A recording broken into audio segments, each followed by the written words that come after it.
आप लोग इसका आंसर कमेंट बॉक्स में लिखिए, मैं इसको लास्ट में Hello डिस्कस everyone, करूँगी। welcome to Indeed IS. Today we are going to discuss the Hindu newspaper of 29 January 2024. But first of all, we will discuss our thumbnail article कि who is going to top notch और कौन ये जो सबसे richest man बन चुका है और पूरे वर्ल्ड पे तो हम लोग देखेंगे। And as you can see कि जब से ये आर्टिकल आया है तब से ये पूरे ही न्यूज चैनल ने एंड न्यूज जितना भी ये जो न्यूज चैनल है और न्यूज आर्टिकल में इसको एक्सटेंसिवली कवर किया गया है।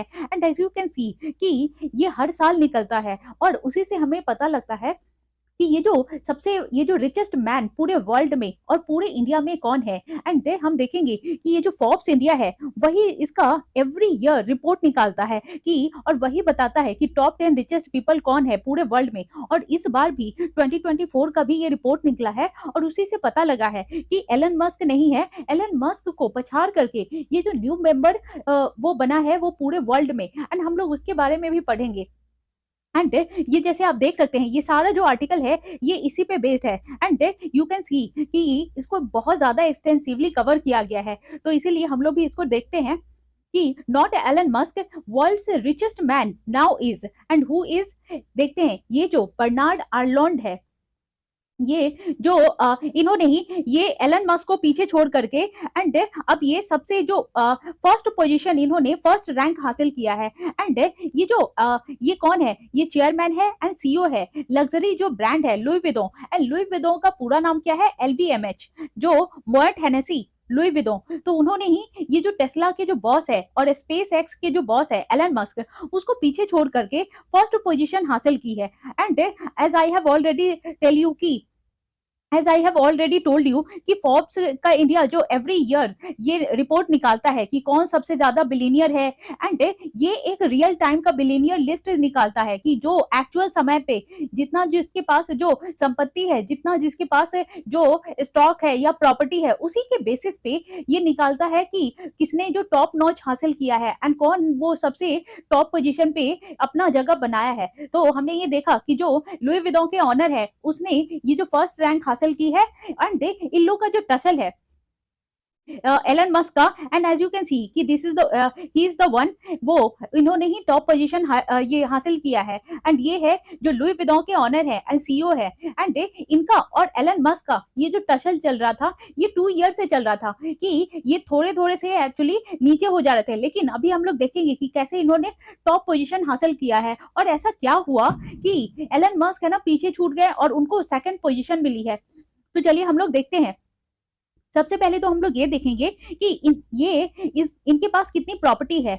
जैसे ये जो बर्नार्ड आर्लॉन्ड है उनका ये जो 207 मतलब 207.6 बिलियन डॉलर इनके पास है अभी करेंटली। एंड एलन मस्क के पास कितना है, 204.7 बिलियन डॉलर। एंड ये भी देखेंगे कि जब एलन मस्क से पहले जो सबसे ज्यादा टॉप पोजीशन पे थे वो जेफ बेजोस थे। और जेफ बेजोस कौन है, ये अमेजोन के ऑनर है और वो अभी पूरे वर्ल्ड में थर्ड पोजीशन पे है। एंड उनके पास कितनी संपत्ति है, 181.3 बिलियन डॉलर। तो ये हो गया, तो सबसे फर्स्ट पे है ये लुई विदों के owner and then after Elon Musk and then after ये जेफ बेजोस जो अमेजोन के ऑनर है। तो हमने ये देख लिया। एंड साथ में हम ये देखते हैं कि ये जो बर्नाल्ड है एंड बर्नॉल्ड है ये चेयरमैन है एंड चीफ एग्जीक्यूटिव ऑफिसर है लग्जरी ब्रांड के। तो ये तो हमने देख ही लिया। एंड हमने ये भी देख लिया कि एलन मस्क को इन्होंने बीट किया है और इन सब के पास कितनी जो है ये प्रॉपर्टी है ये भी हमने देख ली कि इनके पास कितनी है, एलन मस्क के पास कितनी है एंड इवन दो ये जो जेफ बेजोस है उनके पास कितनी है। लेकिन हम अब ये देखते हैं कि ऐसा क्या हुआ कि ये जो अर्नोल्ड है वो इतने टॉप पोजीशन पे चले गए और जेफ बेजोस वो नीचे चले गए। एक्चुअल में हुआ क्या था, जब इन दोनों का टसल चल रहा था लास्ट 2 ईयर से, लेकिन ये कुछ कारणों की वजह से ये जो उनकी स्टॉक नीचे गिर जा रही थी उस वजह से ये जो अर्नोल्ड है वो पीछे चले जा रहे थे। लेकिन इस बार क्या हुआ ये जो आर्नोल्ड का ये जो नेट अभी इनका ये जनवरी 26 को ही 23.6 बिलियन डॉलर का प्रॉफिट हुआ है। एंड इनका जो स्टॉक है वो सडन एकदम राइज कर गया। एंड ये जो ये मैक्रो इकोनॉमिक इंडिकेटर से पता लगा कि इनका जो ये जितना भी स्टॉक है वो बहुत ज्यादा है ना टॉप पे चला गया है और उसकी बहुत ज्यादा प्रॉफिट हुई है। एंड प्रॉफिट हुआ है 23.6 बिलियन डॉलर। एंड उसी के वजह से ये टॉप पोजीशन हासिल कर पाए। एंड ये जो है एंड एलन मस्क उनका जितना भी जो वर्थ है एंड उनको नुकसान झेलना पड़ा ये 18 बिलियन डॉलर, उसी के वजह से ये सेकंड पोजीशन पे आ गए। एंड ये तो इन दोनों की बात हुई। एंड हम लोग आगे देखेंगे कि और भी ये जो टॉप 3 है उसके बाद कौन कौन है टॉप 10 में। लेकिन अभी हम लोग देखते हैं कि इंडिया से कौन है। इंडिया से मुकेश अंबानी जो 11th रैंक हासिल किया है उन्होंने पूरे वर्ल्ड में। एंड वो चेयरमैन है और मैनेजिंग डायरेक्टर भी है रिलायंस इंडस्ट्रीज के। एंड उसके बाद हम लोग देखेंगे एंड सबसे पहले हम लोग ये देखते हैं कि मुकेश अंबानी के पास कितना वर्थ है, 104.4 बिलियन डॉलर। तो इनके पास इतना वर्थ है। एंड इसके बाद ही गौतम अडानी जो कि चेयरमैन है अडानी ग्रुप के एंड इन्होंने भी 16th पोजीशन हासिल की है। एंड इनके पास कितना नेट वर्थ है, इनके पास है 75.7 बिलियन। एंड आपने इन दोनों की ये जो कंट्रोवर्सी सुनी होगी कि बीच में ये आया था कि अडानी ने ये अंबानी को बीट कर दिया है और अब वो पूरे इंडिया में टॉप पोजीशन पे है। लेकिन ऐसा क्या हुआ कि अडानी फिर से वापस सेकंड पोजीशन पे चले गए।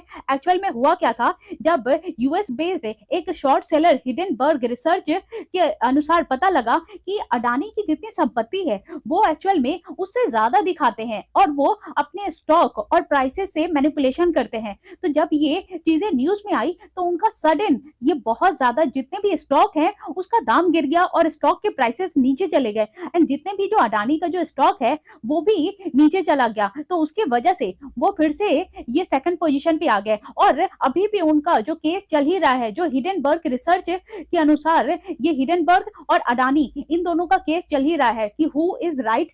एंड क्या ये सच में अडानी जो है वो अपने स्टॉक और पैसे से ये जो मिस अप्रोप्रिएशन और ये फॉल्स दिखाते हैं, जितनी उनकी संपत्ति है क्या उसको या उससे ज्यादा बताते हैं। तो ये एक केस चल ही रहा है। एंड ये सारी चीजें हो गई और हम देखते हैं ये जो शिव नादर है उनको 42nd ग्लोबली रैंक मिला है एंड वो थर्ड रिचेस्ट इंडियन है। एंड सबसे पहले तो इंडिया की बात करें तो टॉप पोजीशन पे अंबानी है, देन सेकंड पोजीशन पे अडानी एंड ये जो शिव नादर है वो थर्ड पोजीशन पे है। लेकिन इनको ग्लोबली 42nd रैंक आया है। एंड इसका इनका जो है ये नेट वर्थ कितना है, 34.8 बिलियन।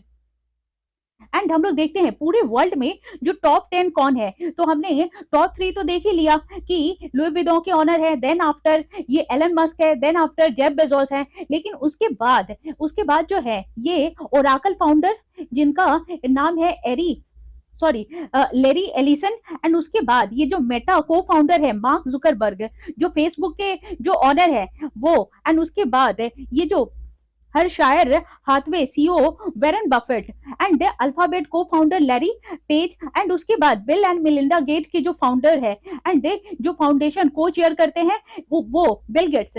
उसके बाद ये सारे लोग हैं। तो ये तो हमने देख लिया कि कौन से ये जो फर्स्ट पायदान पे है एंड ये जो सेकंड पे कौन है। एंड ऐसा क्या हुआ कि जो एलन मस्क पीछे छूट गए। एंड ये हमारे लिए एक ये भी बहुत न्यूज में बना हुआ था कि जो अडानी है उनका जो कंट्रोवर्सी चल रहा है, ये जो हिडनबर्ग वाला केस तो अभी बहुत ज्यादा न्यूज में भी था। क्योंकि जो यूएस बेस्ड जो कंपनी है वो कहती है क्या कि ये मिस अप्रोप्रिएशन और अपने जो इनके पास स्टॉक है उसका ये फॉल्स दिखाते हैं। तो ये जब आगे न्यूज में आएगा तो हम लोग उसको भी कवर करेंगे। And now we are moving towards our the Hindu newspaper article and we will see कि एज यू कैन सी कि ये जो द हिंदू में न्यूज आर्टिकल आया है तो हम लोग उसको देखेंगे। ये जो इनसेट सीडीएस सैटेलाइट है और वो लॉन्च हो रहा है श्रीहरिकोटा से। एंड ये तो मैंने आर्टिकल जब हम लोग अभी देखेंगे तो उसमें लिखा ही है, बट यहीं पे मैं बता दूं कि श्रीहरिकोटा ये बहुत बार न्यूज में और ये तो रहता ही है, लेकिन ये यूपीएससी में पूछ चुका है कि श्रीहरिकोटा ये कहाँ पे लोकेट करता है। ये यूपीएससी में भी पूछ चुका है एंड ये बीपीएससी में भी पूछ चुका है एंड यूपीपीसीएस में भी पूछ चुका है कि ये कहाँ पे लोकेट करता है। एंड जो यूपीएससी में इसने ऐसे पूछा था कि श्रीहरिकोटा ये मैच ऑफ द फॉलोइंग में कि कहाँ पे लोकेट करता है, तो मैं आपको बता दूं ये आंध्र प्रदेश में लोकेट करता है। एंड इसका लोकेशन वाला ये यूपी पीसीएस में डायरेक्ट पूछा था एंड बीपीएससी में भी डायरेक्ट पूछा था कि श्रीहरिकोटा कहाँ लोकेट करता है। तो चलिए आप देख सकते हैं कि कितना ज्यादा जब से ये हुआ है कि ये पूरी तरीके से बन के तैयार है, बस इसको ये जो वहां का जो सैटेलाइट पोर्ट है वो जहाँ से सारे जो सैटेलाइट है लॉन्च होती है बस उसको वहां पे ट्रांसफर किया जाना है, इसीलिए ये इतना ज्यादा न्यूज में है। And as you can see कि सारे लोग ये जो है न्यूज चैनल ने सबने एक्सटेंसिवली इसको कवर किया है। तो चलिए हम लोग इसको अच्छे से देखते हैं। And this is the article of the Hindu. Insert CDS satellite sent to launch port in Sriharikota. And ये लॉन्च पोर्ट इसलिए बोल रहे हैं बिकॉज जितने भी ये जो सतीश धवन का ये जो लॉन्च पोर्ट है और यहीं से सारी जो जितने भी सैटेलाइट है वो लॉन्च होती है श्रीहरिकोटा से ही। एंड हम लोग ये भी देखेंगे कि इसके बारे में एंड हम लोग जो अपकमिंग जो हमारा मिशन है वो सब भी हम देखेंगे और जो पहले हो गया है वो भी देखेंगे। एंड इवन ये भी देखेंगे जो पेलोड होता है पीएसएलवी और जीएसएलवी, तो वो सारा कुछ हम लोग अच्छे से डिटेल में देखेंगे। तो चलिए डिस्कशन इसका स्टार्ट करते हैं कि ये जो इंडियन स्पेस रिसर्च ऑर्गेनाइजेशन है उसने क्या किया है, ये जो इनसेट सीडीएस है ये सैटेलाइट को वहां पे जो लॉन्च पोर्ट है वहां पे भेज दिया है और फिर ये जो अभी सतीश धवन स्पेस सेंटर है श्रीहरिकोटा वहीं से ये लॉन्च होगा। और इसका जो है ये जो एक्सक्लूसिवली किस चीज की स्टडी करेगा, ये जो इनसेट ये 3DS है वो क्या करेगा, ये मेट्रोलॉजिकल जितने सैटेलाइट है उस पे वर्क उसके तरह ये वर्क करेगा। एंड इसका प्राइमरी ऑब्जेक्टिव क्या है कि ये प्रोवाइड करेगा जितनी सर्विसेज होती हैं ये INSAT 3D and 3D R से रिलेटेड जो सैटेलाइट है उसका काम ये है। एंड उसकी कैपेबिलिटी भी यही है कि वो जितने मेट्रोलॉजिकल से रिलेटेड सारे न्यूज हमें पहुंचाएगा। जैसे हम लोग आगे देखेंगे कि इसमें दो कंपोनेंट दी गई है इस इनसेट 3D में, जैसे ये DRT हो गया एंड ये SAS आर, और हम लोग इसका काम भी देखेंगे कि ये क्या काम करेगा। बट मैं पहले ये बता दूं कि ये मेट्रोलॉजिकल से रिलेटेड मतलब वेदर फोरकास्ट से रिलेटेड ये सारी चीजें हमें बताएगा। एंड अगर ये हो जाता है तो हमें जितने हरिकन आता है ड्रॉट आता है तो ये सारी चीजों पे हमें बहुत ज्यादा हेल्पफुल होगा कि हम पहले से ही जान पाएंगे। एंड ये जो मेट्रोलॉजिकल पे सिर्फ ये लैंड पे नहीं ये वाटर के लिए भी बहुत ज्यादा स्टडी करेगा।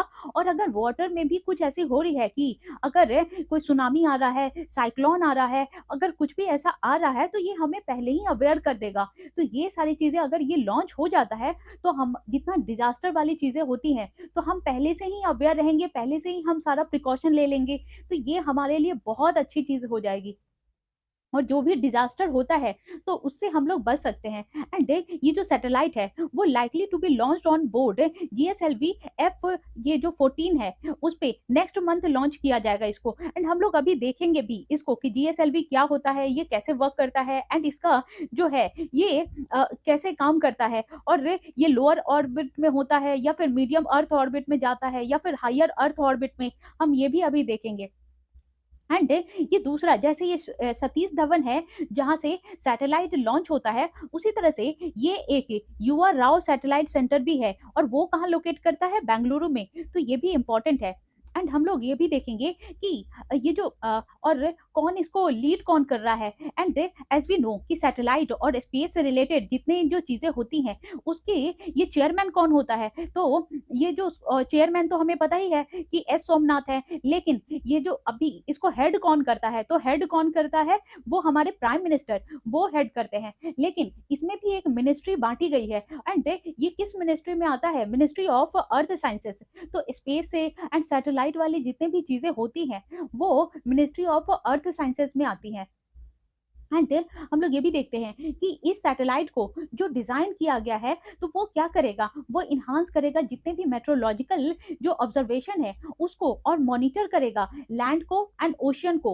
एंड ये जो वेदर फोरकास्टिंग में भी ये बहुत हेल्प करेगा और जो डिजास्टर कोई आने वाला होगा तो पहले से ही ये हमें वार्न कर देगा। एंड इसको ऐसा बनाया गया है जो इसका स्टेट ऑफ द आर्ट है और उसका जो पेलोड है वो ऐसा बनाया गया है कि वो मदद करेगा कि कैसे हमारे से ये जो है ये इसरो से कनेक्टिविटी बना करके पहले ही ये अवेयर कर देगा कि अगर कोई मिस हैपनिंग या फिर कोई डिजास्टर सिचुएशन आने वाला है, तो ये पहले ही हमें अवेयर कर देगा, जिसके कारण ये पहले ही से प्रिकॉशन लिया जा सकता है। जैसे ये स्टेट ऑफ द आर्ट जो पेलोड है इसका, ये 6 चैनल में बनाया गया है एंड ये जो 6 चैनल है वो इमेजर का काम करेगा, मतलब इमेज भेजेगा। एंड जो 19 चैनल है वो साउंडर जो मेट्रोलॉजी पेलोड है, तो मतलब ये साउंड भी दिखाएगा एंड साउंड भी पहुंचाएगा और इमेज भी दिखाएगा। तो इससे क्या होगा कि ये जो कम्युनिकेशन है, ये एक कम्युनिकेशन, ये जो पेलोड है, तो इससे कनेक्टिविटी और भी ज्यादा स्ट्रांग हो जाएगी एंड ये वर्क करेगा। ये जो डीआरटी है, ये जो डीआरटी है एंड जो एसएएसआर ट्रांसपोंडर है, तो ये दो ट्रांसपोंडर यही मिलकर के ये इस डीआरटी का क्या काम है, ये एक ऐसा इंस्ट्रूमेंट है जो रिसीव करेगा मेट्रोलॉजिकल एंड ओशियनोग्राफिक का data from automatic weather station. तो जितने भी जो वेदर स्टेशन है जहाँ पे लगाई गई है, तो वहां से क्या करेगा, ये डाटा कलेक्ट करेगा, चाहे वो लैंड का हो या फिर ओशियन का हो, एंड वो फिर उसको भेजेगा।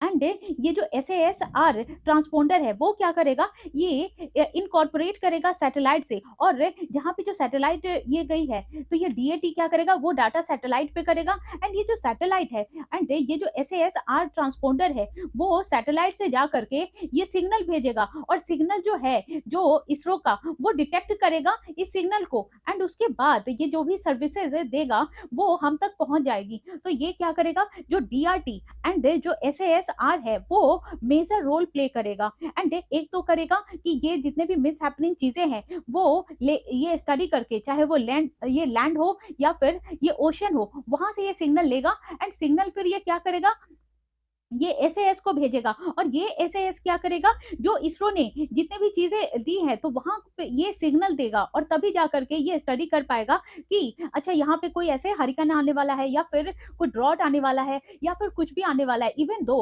अगर ये जो अल नीना है, ला नीना है, तो अगर ओशन में जो भी चीजें हो रही हैं तो ये उसका भी स्टडी करेगा, तो हमें पता लग जाएगा कि ये किस ईयर लानीना आने वाला है, किस ईयर ये जो एल नीनो आने वाला है। तो अगर ड्रॉट होने वाला होगा या फिर हेवी फ्लड होने वाला होगा, तो हम पहले से ही अवेयर हो जाएंगे कि ये सारी चीजें होने वाली है, और हम पहले से ही ये प्रिकॉशन ले सकते हैं। तो ये सारी चीजें हो गई। एंड ये अब हम इसको डिटेल में देखते हैं कि जीएसएलवी क्या है एंड पीएसएलवी क्या है, और हम ये भी देखेंगे कि कौन कौन से जो अभी इसरो का जो मिशन है वो अभी कौन कौन से इसने ये कर दिया है, और अभी कौन कौन से मिशन अभी लॉन्च करना है। देखते हैं, ये हमारा जो अपकमिंग मिशन है उसको, जैसे चंद्रयान 3 वो हमने लॉन्च कर दिया और वो सक्सेसफुली लॉन्च भी हो गया, एंड वो थर्ड क्वार्टर ऑफ ये जो 2020, एंड ये जो पहले तो 2022 में ही होने वाला था, लेकिन इसको डिले हो करके फिर ये लॉन्च हुआ 2023 में, एंड ये सक्सेसफुली लॉन्च हो गया है। उसके बाद हम लोग देखते हैं ये जो 3 अर्थ ऑब्जर्वेशन सैटेलाइट है, जैसे ईओएस जो रीसेट 1A एंड ईओएस 6 जो ये ओशन सेट है, और ये क्या करता है, ये ओशन की है ना स्टडी करता है, एंड ये लॉन्च किया गया था इसरो के द्वारा। एंड इसमें क्या है, पीएसएलवी है, और अभी हम इस पीएसएलवी को देखेंगे अच्छे से। एंड ये जो ईओसेट 2 है, ये जिसको माइक्रोसेट भी कहते हैं, एंड वो लॉन्च किया गया था ये स्मॉल सैटेलाइट लॉन्च व्हीकल से, जो एसएसएलवी है। एंड ये कब किया गया था, जो फर्स्ट क्वार्टर में ही 2022 में। एंड ये जो शुक्रयान मिशन है, ये शुक्रयान मिशन क्या है, ये मिशन ऑफ वीनस, तो उसके लिए कि ये जो वीनस पे स्टडी करेगा, इसीलिए इसको शुक्रयान मिशन बोला जा रहा है। एंड इसरो अब तैयारी कर रहा है अपना स्पेस स्टेशन बनाने में, एंड ये भी अभी इसरो भी उसी रेस में दौड़ चुका है जिस रेस में पहले से यूएस है, रशिया है एंड चाइना है। एंड हम लोग ये देखते हैं कि ये स्पेस स्टेशन क्या है।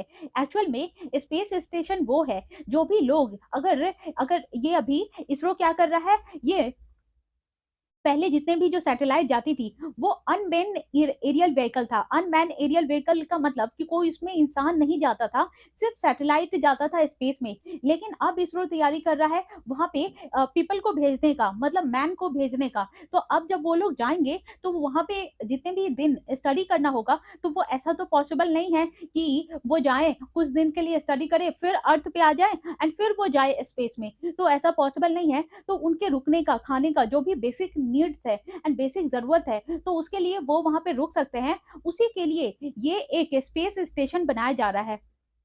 एंड इसमें जो है यूएस पहले से ही लग गया है और वो काम कर चुका है इस पे, इवन दो रशिया भी लग गया है, चाइना भी इसको बना रहा है। एंड इंडिया ने भी बोला है कि ये अपना स्पेस स्टेशन बना लेगा, कब तक, 2030 तक।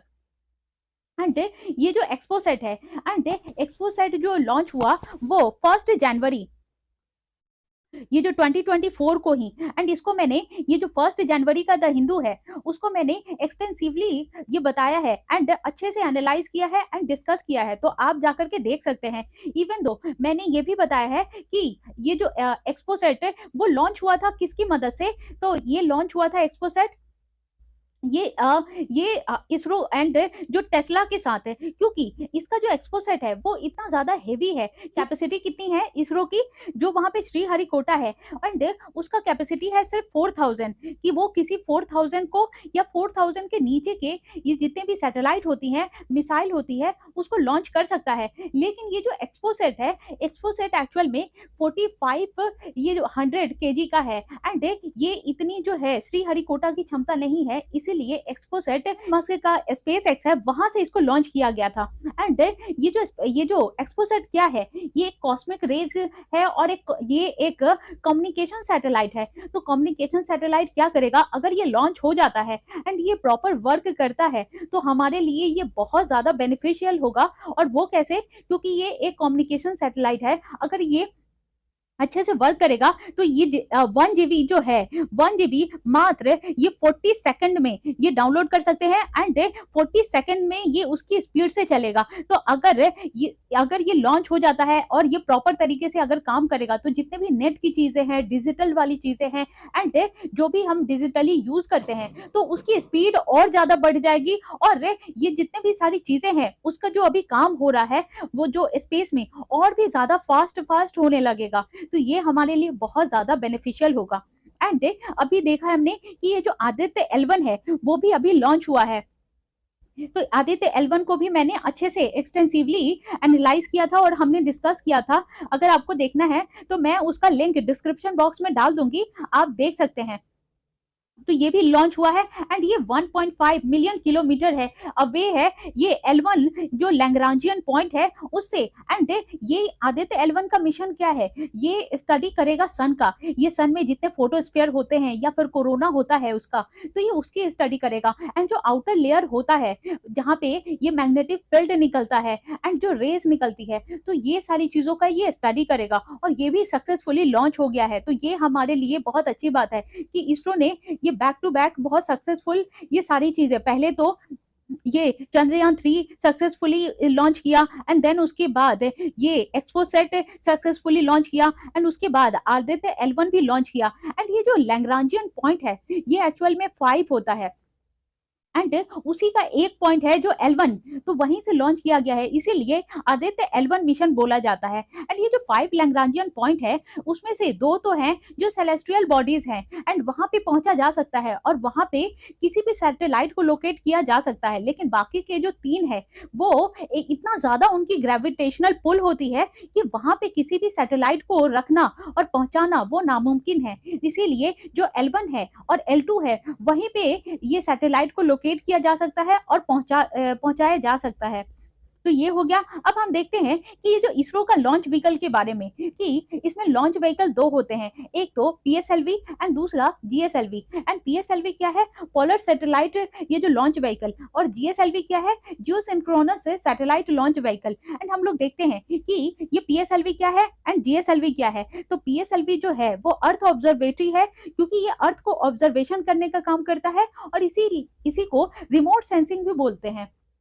एंड ये पोलर सैटेलाइट में ही रहता है एंड ये जो है ये लॉन्च करता है रिमोट सेंसिंग सैटेलाइट को, और जितने भी सन सिंक्रोनस पोलर सैटेलाइट है और पोलर ऑर्बिट है उसको। और ये पोलर ये जो PSLV है ये यूज किया जाता है लॉन्च करने में जितनी भी सैटेलाइट हैं जो लोअर मास ऑर्बिट पे रहती हैं, एंड वो कितने किलोमीटर तक, 1400 किलोमीटर तक, और वो एलिप्टिकल पोजिशन पे रहता है, जैसे जियो सिंक्रोनस ट्रांसफर ऑर्बिट भी बोलते हैं। एंड जैसे कि ये अर्थ है एंड ये अर्थ के एलिप्टिकली ये रोटेट करेगा। एंड इसमें जो है 3 लेयर होता है, जैसे ये हो गया लोअर अर्थ ऑर्बिट, उसी तरह से मीडियम अर्थ ऑर्बिट एंड ये जो ग्रेटर अर्थ ऑर्बिट। तो यहाँ पे जो है ये लियो बोलते हैं इसको, लोअर अर्थ ऑर्बिट, और इसका जो है ये 1400 ये जो किलोमीटर तक ही होता है, इसीलिए इसको ये बोला जा रहा है। एंड देन आफ्टर हम लोग देखेंगे कि ये जो पीएसएलवी है ये 4 स्टेज में होता है। एंड जैसे अगर ये मिसाइल है एंड ये ऐसे जाता है तो ये 4 पार्ट में बटा होता है। एंड इसका जो ये जो फर्स्ट है और फर्स्ट हो गया एंड ये जो थर्ड हो गया, तो ये सॉलिड होता है, इसमें सॉलिड फ्यूल होता है। एंड इसमें जो सेकंड हो गया एंड जो 4 हो गया वो लिक्विड फ्यूल होता है। तो ये हम लोग देख लिए। एंड जिससे एंड ये जो फ्यूल भराया जाता है उसी फ्यूल से इसको थ्रस्ट मिलता है ताकि ये स्पेस की तरफ बढ़ सके। ये हमने देख लिया। अब ये तो हमने देख ही लिया कि ये जो फर्स्ट और थर्ड जो है वो सॉलिड होता है एंड सेकंड और फोर्थ जो होता है वो लिक्विड फ्यूल भराया जाता है इसमें। और ये जो मोटर है उसी मोटर से ये पीएसएलवी जो है वो इसको थ्रस्ट मिलता है और ये स्पेस की तरफ बढ़ता है। एंड ये जो पीएसएलवी है वो क्लासिफाई किया गया है वेरियस ये जो कोर अलोन वर्जन में, जैसे पीएसएलवी सीए हो गया या फिर पीएसएलवी एक्सेल वेरिएंट हो गया। एंड इसी का वेरिएंट है, जैसे आप देखेंगे कि ये जो पीएसएलवी हो गया, एक्सेल हो गया या सीए हो गया, सीए 1 2 3 4 इसी तरह से बांटा हुआ है, लेकिन एक्चुअल में पीएसएलवी ही होता है, लेकिन उसी का अपडेटेड वर्जन होता है। अब हम बात करते हैं जीएसएलवी का। तो जीएसएलवी क्या करता है, ये एक कम्युनिकेशन सैटेलाइट है एंड ये जियो सिंक्रोनस ट्रांसफर ऑर्बिट में ये वर्क करता है। एंड इसका जो लेंथ है कि ये कहाँ तक जा सकता है, तो ये 36,000 किलोमीटर तक ये पहुंच सकता है। एंड इसका 2 वर्जन होता है, जैसे जीएसएलवी जो डेवलप किया गया है इसरो के द्वारा और टेस्ट किया गया है, ये जो इसका थर्ड वर्जन है। एंड इसका जो फर्स्ट वर्जन है वो जीएसएलवी मार्क सेकंड है। एंड इसकी ये जो कैपेबिलिटी है लॉन्च करने की, जो सैटेलाइट लॉन्च होता है वो ये 2500 केजी से लेकर के ये लॉन्च हो सकता है। एंड ये जो जीएसएलवी मार्क ये जो सेकंड है वो 3 स्टेज का व्हीकल है। जैसे ऊपर हमने देखा कि पीएसएलवी जो है वो 4 स्टेज का है, तो उसी तरह से जीएसएलवी जो मार्क सेकंड है वो 3 स्टेज में है। और हम देखते हैं कि इसका जो फर्स्ट स्टेज है वो सॉलिड फ्यूल का होता है, सेकंड स्टेज जो है वो लिक्विड फ्यूल का होता है एंड जो थर्ड है वो क्रायोजेनिक है और क्रायोजेनिक अपर स्टेज का। एंड ये जो क्रायोजेनिक है वो बहुत ज्यादा ही फास्ट मूव करता है, इसीलिए अब जितनी भी जो सैटेलाइट बनती है तो ये जो मार्क 3 है या मार्क 2 है उसको प्रेफर किया जाता है, ताकि ये जो क्रायोजेनिक है वो ज्यादा फास्ट होता है। एंड इसमें क्या है कि ये इंजन से चलता है, मतलब इसमें फ्यूल कम लगता है, तो इसीलिए। और अब हम देखते हैं कि जब ये इसरो इतना ज्यादा बढ़ के पूरा काम कर ही रहा है तो इसके प्रोज एंड कॉन्स क्या है, कि इसमें ये चैलेंजेस भी है एंड अपॉर्चुनिटीज भी है, तो हम वो भी देखते हैं कि इंडिया जो है वो एक डेवलपिंग कंट्री है। एंड ये उस रेस में लग चुका है कि कैसे इसको डेवलपमेंट और सिक्योरिटी के कंसर्न में रहते हुए इसको डेवलप कंट्री बनना है, लेकिन इंडिया को बहुत सारी डिफिकल्टी का भी सामना करना पड़ रहा है। एंड उसी के वजह से ये स्पेस मिशन में इतना ज्यादा ये आसान नहीं है अपना जगह बनाना, क्योंकि बहुत सारे जो कंट्री है जो पहले से डेवलप कंट्री है वो अपना जगह बनाए भी है और वो लोग पहले से ही उस रेस में बहुत आगे हैं। जैसे अभी मैंने ये जो यस्टरडे का जैसे 28 जनवरी में ही मैंने ये बताया कि मार्स पे अभी ये पता लगा है कि वहां पे वाटर का प्रेजेंस है एंड वहां पे ये जो जजेरो लेक पाया गया है एंड वहां पे पहले पानी था, उसकी भी पुष्टि हो गई है। जो नासा का परसिवरेंस है उसने बताया। एंड ये नासा का जो परसिवरेंस है वो 2021 में ही वहां चला गया था और उसने उसी वो अब पता लगा चुका है कि वहां पे लाइफ का भी प्रेजेंस था एंड वाटर का भी प्रेजेंस था। तो ये जो नासा है वो बहुत ज्यादा आगे है इसरो से। इवन दो जो रशिया है तो रशिया भी बहुत आगे है एंड ये जो चाइना है वो भी बहुत ज्यादा आगे है। एंड अब जो इसरो है वो भी इस रेस में लग चुका है, लेकिन ये जो इसरो जितना खर्च करता है इसकी जो जीडीपी है वो बहुत कम है, क्योंकि ये इंडिया से कहीं ज्यादा नासा अपना जीडीपी का खर्च करता है स्पेस मिशन में। इवन दो चाइना भी बहुत ज्यादा खर्च करता है, तो वो भी हम देखेंगे।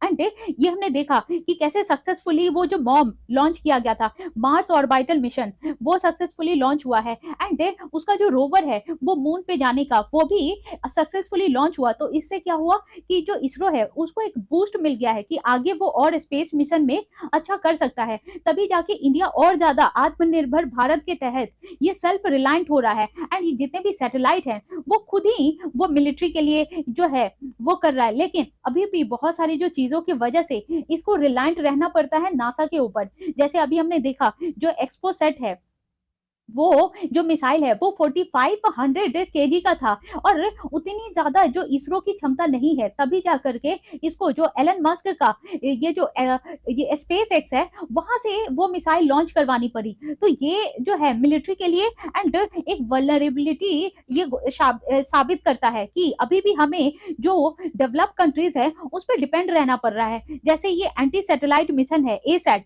ये 2007 में चाइना के द्वारा हमें लॉन्च करवाना पड़ा था, क्योंकि हमारे पास जो है उतना ज्यादा क्षमता नहीं था। और ये एक थ्रेट का कारण भी बन सकता है कि जब स्पेस में लोग जा रहे हैं, तो जब वहां अदर कंट्री से लॉन्च करवा रहे हैं, तो क्या पता कि वहां पे जो जितने भी खुफिया चीजें हैं या सारी चीजें हैं, अगर वो ये कॉपी कर ले या फिर ये डिस्क्लोज कर दे, तो एंड इंडिया जो वर्क करता है डेवलपमेंट ऑफ मिसाइल पे जो डिफेंस के लिए, एंड जो ये जो इंक्रीजिंगली और ये जो है ये यूनाइटेड स्टेट्स और अदर कंट्रीज को देखते हुए इंडिया भी अब ये जो डिफेंस के सेक्टर में बहुत ज्यादा खर्च कर रहा है और बहुत ज्यादा लग गया है कि डिफेंस को आगे बढ़ाना ही है। लेकिन चाइना जो है वो और ज्यादा ये जो आगे है हमसे एक तो, एंड चाइना क्या करता है, वो नहीं चाहता कि इंडिया आगे बढ़े, तो वो क्या करता है पाकिस्तान को सपोर्ट करता है। एंड एज यू नो कि इंडिया का हमेशा से ये जो पाकिस्तान है वो अच्छा नहीं चाहता है, या फिर ये टसल बना हुआ है इंडिया एंड पाकिस्तान का। तो चाइना जो है वो हमेशा क्या करता है, जैसे ही देखता है कि इंडिया अगर ग्रो कर रही है, तो फिर चाइना क्या करता है, वो पाकिस्तान का साथ देता है, ताकि इन दोनों में हमेशा एक ये जो बैरियर बना ही रहे। तो ये फायदा चाइना उठाता है। जैसे इंडिया ने ये स्पेस में जाना या फिर जितने भी डिफेंस सेक्टर में जब जैसे ही इसने ज्यादा ग्रोथ लिया, तो चाइना ने क्या किया कि पाकिस्तान को ये सपोर्ट करने लगा, एंड इवन दो श्रीलंका को भी सपोर्ट करने लगा। और वहां का जो सैटेलाइट है, जैसे ये पाकिस्तान है वो उतना कैपेबल नहीं है कि अपने सैटेलाइट को वो लॉन्च कर सके, तो वो जितने भी उसकी सैटेलाइट्स है वो सब चाइना के से लॉन्च करवाता है। तो ये जो चाइना है वो पाकिस्तान और श्रीलंका दोनों के सैटेलाइट वो लॉन्च करता है।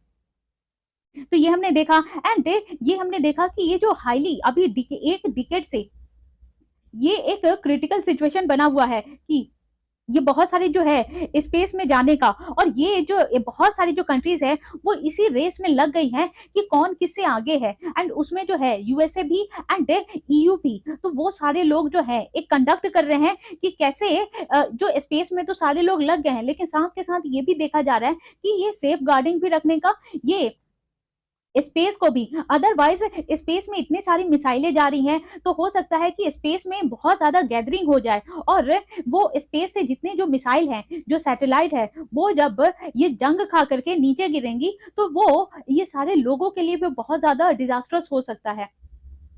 एंड हम लोग ये भी देखेंगे कि बहुत सारे जैसे ही है ना, इंडिया क्या कर रहा है कि ये जो सेल्फ रिलायंस बन रहा है, एंड ये जितने जो स्पेस है या फिर साइबर कैपेबिलिटीज उसको भी इंक्रीज कर रहा है, ताकि ये है ना जो आगे चल के इसको नासा पे या अदर जो स्पेस कम्युनिकेशन है उस पे इसको रिलायंट ना रहना पड़े या फिर डिपेंडेंट ना रहना पड़े। तो इसीलिए, और जब से ये प्राइवेटाइजेशन आया है कि मतलब सारे जो है ये लॉन्चिंग का कैपेबिलिटी बढ़ गई है, कैपेसिटी बढ़ गई है, तो ये 4-5 जो % है, तो चाइना क्या करता है अपने जो लॉन्च हो गया या फिर डिफेंस सेक्टर पे बहुत खर्च करता है एज कंपेयर टू इंडिया। तो इंडिया भी अब क्या कर रहा है, वो स्टार्ट कर दिया है कि डिफेंस के सेक्टर में स्टार्ट करना और ये खर्च करना।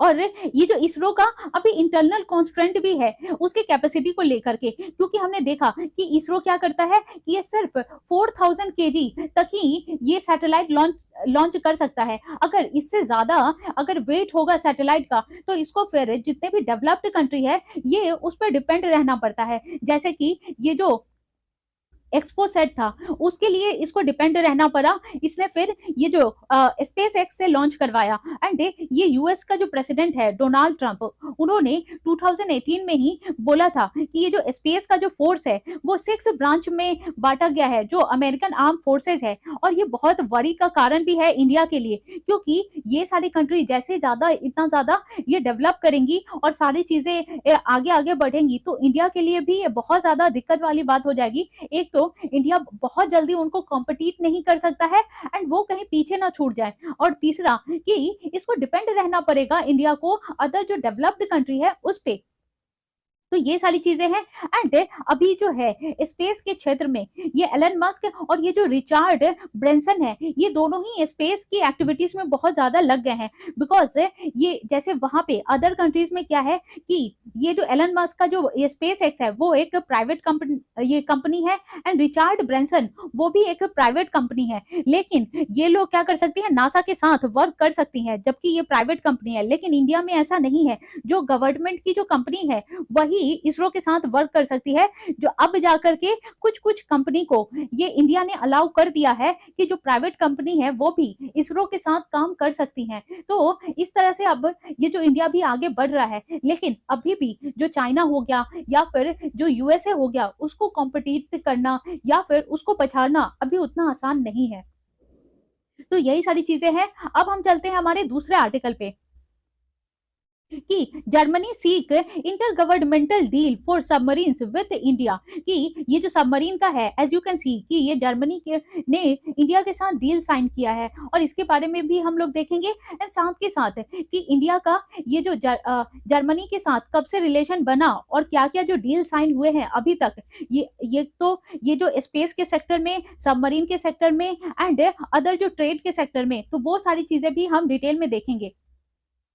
एंड इंडिया ने क्या किया है ये हम देखते हैं कि इंडिया ने प्रेजेंट किया है, एक इंटर गवर्नमेंटल प्रपोजल दिया है कि ये जो है ना, जितने भी 6 एडवांस्ड ये जो कन्वेंशनल सबमरीन है तो इंडिया के लिए, कि इसकी जो नेवी है, ये जो P751 प्रोक्योरमेंट प्रोग्राम किया है। एंड ये डिप्लोमेटिक टाइज रखा गया है इंडिया एंड जर्मनी के बीच में, कि दोनों जो कंट्रीज है वो गुड्स का एंड ये जो इन दोनों का अच्छा मीटिंग रहा, एंड बातें भी हुई, एंड बहुत सारी चीजों पे ये जो डील भी साइन हुआ। एंड इसी को एक डिप्लोमेटिक सोर्स से पता लगा है कि ये गुड जो टॉक हुआ है उसके बाद इन लोग के बीच में एक डील साइन हुआ, और ये इस डील का जो कॉस्ट है कितना, 45,000 करोड़ की। एंड उससे पहले ये जो सबमरीन इंडिया ले रहा है, तो ये इससे पहले ये जो जर्मनी ने स्पेन को दिया था ये सबमरीन, और अब जाकर के ये वाला सबमरीन अब इंडिया के साथ डील साइन हुआ है। तो ये हम लोग देखेंगे कि कौन से कंपनी ने ये जो जर्मनी के साथ डील साइन की है। तो इंडिया एंड जर्मनी ने ये डिस्कस किया कि, और उनके बीच में डील भी साइन हुई, और वो हाई लेवल की थी। जो जब ये जो ये जर्मन के डिफेंस मिनिस्टर बोरिस पिस्टोरिस जून में 2023 में जब ये यहाँ पे आए थे, तब जाकर के ये डील साइन हुआ था। एंड जो वहाँ की जो ये जो कंपनी है, ये थाइसन ग्रुप मरीन सिस्टम, तो उनके बीच में बात हुई, और यहाँ के जो डिफेंस मिनिस्टर है राजनाथ सिंह जी, उनके बीच में डिस्कशन हुआ, एंड ये डील भी हुआ सबमरीन को लेकर के। एंड ये एक फ्लैगशिप प्रोजेक्ट है, एंड अभी तक ये जो only Germany and Spain technology meet the criteria to submit bids under P751 deadline. And अभी जो हम लोग जो सबमरीन लेने वाले हैं वो अभी सिर्फ स्पेन के पास है, जर्मनी के पास है, और वो अभी इंडिया के पास भी होगा। और इसका जो डील है वो कब साइन हुआ था, जुलाई 2023 में ही। एंड ये एक स्ट्रैटेजिक पार्टनरशिप है इंडिया एंड जर्मनी के बीच का, और उनकी जो डिफेंस प्रोक्योरमेंट है या प्रोसीड्योर है वो भी साइन किया गया है। एंड यहाँ का जो मजगांव डॉक, ये जो शिप बिल्डर्स है लिमिटेड, ये वाली कंपनी, एंड टॉर्सन, ये जो लार्सन टॉर्बो लिमिटेड है, तो ये कंपनी ने डील साइन किया है जर्मनी के साथ। एंड ये जो कंपनी है, ये लार्सन एंड टॉर्बो, ये इसलिए भी इंपॉर्टेंट है क्योंकि इसी कंपनी ने ये जो राम मंदिर अभी बना है, तो राम मंदिर को भी बनाने का काम इसी ने किया है। और ये इतना स्ट्रॉन्ग बनाया गया है राम मंदिर कि बोला जा रहा है कि 1000 ईयर्स तक इसको किसी भी रिपेयरिंग की जरूरत नहीं पड़ेगी। एंड इसीलिए मैंने यहाँ पे स्टार मार्क कर दिया है, ये लार्सन एंड टॉर्बो, तो इसी कंपनी ने राम मंदिर को भी बनाया है, इसीलिए मैंने स्टार मार्क किया है। और ये मैं बताना भूल गई, लेकिन मैं अभी बता दे रही हूँ कि अगर आपको पीडीएफ चाहिए इसका, तो मैंने लिंक डिस्क्रिप्शन बॉक्स में डाल दिया है, आप वहां पे टेलीग्राम पे जा करके इसका पीडीएफ ले सकते हैं। और ये जो है ना पार्टनरशिप बैठा है, ये जो पार्टनरशिप किया गया है फॉरेन सबमरीन का जो मैन्युफैक्चरिंग है, और इसमें 6 जो एडवांस कन्वेंशनल सबमरीन्स है वो इंडिया में लाया जाएगा जर्मनी से। और इसके लिए जो एल है, लार्सन एंड टॉर्बो, वो पार्टिसिपेट कर रहा है। एंड ये जो पार्टनर है उसका, क्योंकि यही जो कंपनी है ये जर्मनी के कंपनी के साथ ये डील साइन किया है। एंड ये जो एल है एंड द स्पेनिश जो सबमरीन मैन्युफैक्चरर, ये जो नवेंटिया कंक्लूडेड टीमिंग एग्रीमेंट कि वो सबमरीन लाया जाएगा। और वो ऐसा जो डिजाइन किया गया है, डिजाइन ऑफ P751 सबमरीन, जो बेस्ड है किस पे, S80 क्लास ऑफ सबमरीन से। और ये first of which was launched in 2021। पहले तो ये 2020 में पहली बार ये लॉन्च किया गया है। एंड जितने भी स्पेनिश की जो नेवी है, नवंबर 2023 में वो इसी को यूज कर रही है। एंड ये डिलीवर भी कर दिया गया था। एंड ये जो L&T है वो रिस्पॉन्सिबल है जो कंस्ट्रक्ट करेगा इस सबमरीन को, ये जर्मनी की कंपनी के साथ मिल करके। एंड दोनों कंट्री ने ये बोला है कि ये सबमिट करेंगे बहुत जल्द से जल्द और इवेलुएट करेंगे। और ये ऑफिशियल्स में बताया गया है कि जल्द से जल्द इसका काम स्टार्ट हो जाएगा। और जर्मनी की जो ऑफिशियल्स है उसने भी बोला कि इंडिया के साथ है इसका जो बर्लिन है, और उसने ये जो है डील साइन कर लिया है। और जल्द से जल्द ये जर्मनी है वो इंडिया को ये जो सबमरीन है वो एक्सपोर्ट करेगी। तो यही सारी चीजें हैं इसमें कि कैसे ये जर्मनी है वो इंडिया को एक्सपोर्ट करेगा। और ये जो सबमरीन है वो 6 जो डील साइन किया गया है उसके तहत, तो ये 6 डील, ये जो 6 सबमरीन है वो इंडिया को मिलेगा जर्मनी से। तो ये हो गया। एंड अब हम डिस्कस करते हैं ये जो इंडिया एंड जर्मनी का कैसा रिलेशन है। एंड इसका हम लोग मैप भी देखेंगे जर्मनी का। तो ये हम लोग देखते हैं, सबसे पहले इसका मैप देखते हैं। एंड हम लोग ये भी देखेंगे कि ये जो मोस्ट कॉम्प्रिहेंसिव इकोनॉमिक डॉक्यूमेंट है ये इंडिया और जर्मनी का, वो भी डिस्कस करेंगे। तो ये जर्मनी हो गया। एंड ये जर्मनी, इसका जो कैपिटल है वो बर्लिन है। एंड इसका जो नेबरिंग कंट्री है जैसे पोलैंड हो गया, ये क्रेच रिपब्लिक हो गया, ऑस्ट्रिया हो गया, स्विट्जरलैंड हो गया, फ्रांस हो गया, लग्जमबर्ग हो गया, फिर बेल्जियम है, नीदरलैंड है, फिर उसके बाद डेनमार्क हो गया। और ये जो और यहीं पे बाल्टिक सी भी पड़ता है एंड नॉर्थ सी भी पड़ता है। तो ये सारी चीजें। एंड इसका जो यूनाइटेड किंगडम है, फिर स्वीडन है। तो ये सारी चीजें हो गई इसके आसपास। एंड हम लोग ये भी देखते हैं कि इसका जो इंडिया एंड जर्मनी का विजन क्या है और कब से ये चीजें स्टार्ट हुई और इनका जो रिलेशन है वो कब से बिल्डअप हुआ। जैसे ये जो deepening ties between industry and ये जो कॉपरेशन बैठा था डेवलपमेंट का। और ये जो सबसे पहले ये जो इंडिया एंड जर्मनी ने ये टेक्नोलॉजीज में साइन किया था, और वो टेक्नोलॉजी क्या था, आर्टिफिशियल इंटेलिजेंस का, और जो 6 जनरेशन है उसके लिए। और ये जो कॉपरेशन का एम क्या था, ये दोनों कंट्री जो बेनिफिट करे ह्यूमैनिटी को भी एंड गाइड करे एंड शेयर करे डेमोक्रेटिक वैल्यूज और रिस्पेक्ट करे ये दोनों कंट्री है एक दूसरे के ह्यूमन राइट को। एंड इंडिया और जर्मनी जो है वो शेयर करता है ये history of corporation, science and technology. And तब जा करके इसमें दोनों कंट्री जो है वो चाहती है कि ये जो रिसर्च के फील्ड में इनोवेशन हो, इंस्टीट्यूशनलाइज्ड हो, और दोनों का फ्रेमवर्क है वो ज्यादा स्ट्रांग हो। एंड तभी जाकर के जो इंटर गवर्नमेंटल एग्रीमेंट है वो इन दोनों कंट्री ने साइन किया। एंड ये जो कॉपरेशन है scientific research and technological development वो साइन किया गया था 1974 में ही। और तब से ही ये दोनों कंट्री का रिलेशन अच्छा चल रहा है। And what are the key highlight of the meeting. और हम लोग ये भी देखते हैं कि इन दोनों के मीटिंग का ये हाईलाइट क्या है। जैसे ये ग्रीन एंड सस्टेनेबल पार्टनरशिप, तो ये दोनों जो कंट्री है वो भी एक पार्टनरशिप इन्होंने साइन किया है। एंड ये दोनों जो कंट्री के लीडर हैं वो चाहते हैं कि ग्रीन एंड सस्टेनेबल डेवलपमेंट में दोनों कंट्री की जो पार्टनरशिप है उसमें इंक्रीमेंट हो और प्रोग्रेस हो। एंड इंडिया ने लॉन्च किया था ये जर्मनी ने लॉन्च किया था इंडिया के पीएम, जब ये वहां के जब पीएम थे, जब बर्लिन गए थे, जो 6th आईजीसी जो इंटर गवर्नमेंटल कंसल्टेशन का जब ये लॉन्च हुआ था तब। और ये जो जीएसडीपी है जो अम्ब्रेला पार्टनरशिप है, तो वो पॉलिटिकल गाइडेंस में ये हेल्प करता है ताकि ये जो सस्टेनेबल डेवलपमेंट गोल है वो बूस्ट अप हो सके। एंड ये जो जर्मनी है वो क्या करता है कि ये जो $10 billion new and additional commitment वो भी देता है इंडिया को, एंड इंडिया का हेल्प करता है। एंड ये ग्रीन हाइड्रोजन के तहत भी ये दोनों कंट्री ने कॉपरेशन साइन किया है। एंड ये जो Indo German green hydrogen task force है वो भी साइन किया है सितंबर 2022 में। एंड हम लोग ये भी देखते हैं कि ये जो ट्रायंगुलर डेवलपमेंट कॉपरेशन है, जैसे ये जो 6th आईजीसी है, जर्मनी ने एग्रीड किया है कि ये वर्क करेगा डेवलपमेंट प्रोजेक्ट पे। एंड ये तीनों कंट्रीज है, एंड ये तीनों कंट्रीज कौन है हम लोग वो भी देखेंगे। लेकिन पहले हम लोग देखते हैं कि ये जो 4 प्रोजेक्ट है वो अनाउंस किया गया था मई में ही, और मई के 2022 में ही, जिसमें से डिफरेंट स्टेजेस पे वर्क भी चल रहा है। जैसे कैमरून हो गया, इसने पोटैटो सीड प्रोडक्शन के लिए बात की थी, और वो रूटेड एपिकल कटिंग, तो इसकी टेक्नोलॉजी के लिए इसने इन्हांसमेंट किया है। उसी तरह से मालावी जो एग्री बिजनेस और इंक्यूबेटर मॉडल साइन किया है women in agriculture and food system में, और घाना जो डेवलप करेगा bamboo based enterprises for sustainable livelihood and income generation in Ghana. तो ये सारी चीजों के